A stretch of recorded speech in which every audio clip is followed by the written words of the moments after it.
Hey everybody, Dan here with Pain For You. Let me give you a quick view of the lake.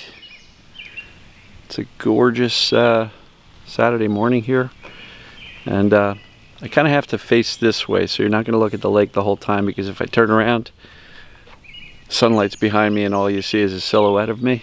So not that you really need to see me that much.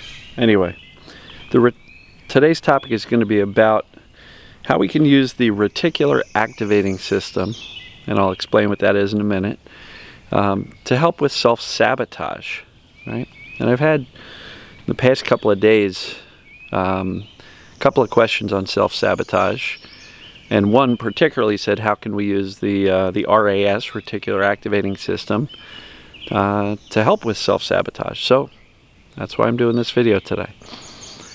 So I'm going to take a couple of nice deep breaths.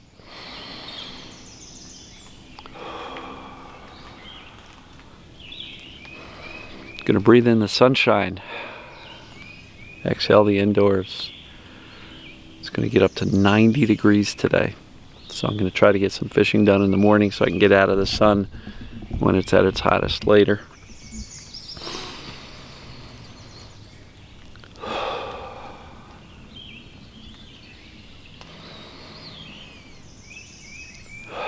And if you watched yesterday's video, you saw how wicked that storm was.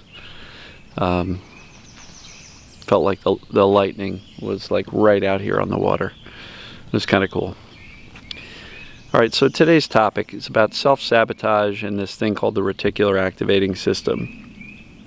And the reticular activating system is something that most of us don't even really know that we have, and even if we do know about it, we don't really think about using it. It's just something that the brain does. So what is it? Basically, the reticular activating system is the brain's way of scanning everything around us, looking for evidence that the things we believe to be true are actually true. So I think another word for it, at least in the news cycle or political world, is confirmation bias. But that holds true. Confirmation bias also holds true for a lot of things.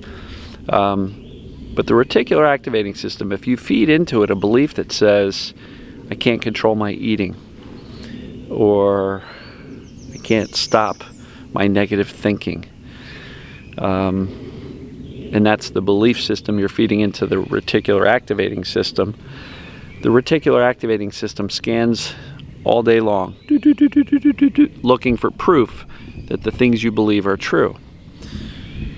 So we can't necessarily change what it's looking for unless we change the input into the system, right? So if we're trying to change our outcome, and our outcome is determined to a degree based on this reticular activating system confirming things. So if you think you can't control your eating, you're going to be at the store, and this belief system that says I can't control it is going to say, I'm going to get those bag of chips, or I'm going to get something else, or I'm going to pick up that ice cream, right? If you can't, I don't know. If you're always looking for reasons, and this reticular activating system is always looking to confirm everything. So if you say to yourself, why am I such a loser? Why am I not good enough? Why? All of these things. The brain's going to look for all those things. So if you say, why am I so stupid? Your brain's going to find 50 reasons all day long why it's confirming that you are stupid. So we got to put in a better input. So it's really important to determine what outcome you want. What do you want to believe? Right? Do you want to believe that you're capable of doing this work? Do you want to believe that you're not terrified of emotions? Do you want to believe that you can handle this? Right? Because if you've come to the belief that, oh my God, this is so difficult, my anxiety this, my pain that, my symptoms that, and I can't deal with it, and you say, I can't deal with it, 18 times a day, your brain's going to look for evidence that you can't deal with it, right? So if we want to change the outcome, we got to change the input. And so we got to decide, what do we actually want? And there's a process called affirmations, not affirmations. Affirmations is walking around saying, I'm strong, I'm healthy, I'm fit, and our brain basically calls BS, because the brain doesn't necessarily believe that stuff is true.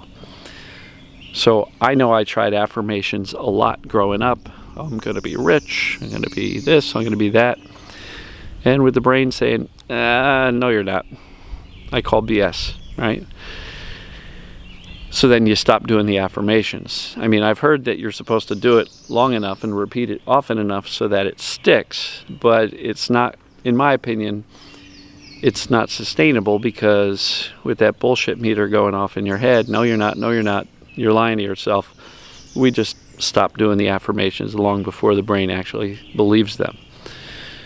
So affirmations is flipping it around and forming it in the way of a question. So instead of trying to say, I'm smart, I'm beautiful, I'm rich, I'm powerful, I'm strong, we flip it into a question. Why do I know I'm so strong? Because when you phrase it like a question, the brain's going to go, oh, you've just given me a task. I'm supposed to look using this reticular activating system for reasons why I'm so strong. And so make sure to write out a list of things that you want to be: strong, capable, resilient, unafraid, right? And then phrase it in the way of a question. Why is it so easy to be unafraid of my symptoms? Why is it so easy to believe that my body knows exactly what to do and it's already well? Why do I know I'm on the right track in teaching my brain that there's nothing wrong with me? Why is it so easy to eat healthy foods and stay away from the crap? See what I'm doing here? Because when we pose something in the form of a question, we're giving the input to this reticular activating system, and then the reticular activating system scans all day long for the answer. And so I'm kind of combining the two things here. Reticular activating system does confirm the things that we believe are true to be true by finding evidence of that and confirmation of it everywhere you look. So why not look for reasons that support you instead of reasons that hold you down? And I think what you'll find is, if you can get specific, maybe jot down a couple of things that you really want to change or be, and then frame it, like questions, I think you'll find that it's absolutely going to help you to achieve faster the results that you want and stop some of this self-sabotage, right? If we believe we're a piece of crap and that we can't control our eating, we can't stop thinking negatively about ourselves, we can't stop beating ourselves up, we can't stop screaming at the kids, we can't stop fighting with our spouse or our partner, if all you're doing is posing those questions, why can't I stop yelling at my kids? Why can't I do this? Why can't I do that? Brain's going to use this reticular activating system and scan for the answer. And that's not very helpful. So, decide what you want, phrase it like a question, and then read those questions every day, right? Really important. Try it. Let me know what you think. See if you're getting some different results, because when you look for all the reasons that you're pretty damn cool, smart, strong, resilient, capable, you're going to find more reasons like that. But if you're looking for the bad shit, excuse my language, you're going to find that too. So, hopefully this made sense to you. It was a great question. I had to think about it for a little bit as to how to combine the whole self-sabotage concept with the reticular activating system, because they specifically asked me about those two things. And I believe the reticular activating system is something that works all day long, every day, whether you're aware of it or not. It's always looking to confirm that your beliefs are true, simply put.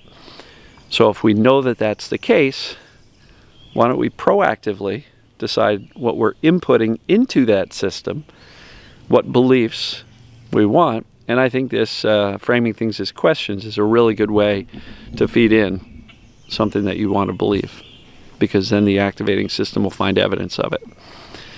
You know, so hopefully you found this helpful. Love you guys and gals, and we'll talk to you tomorrow.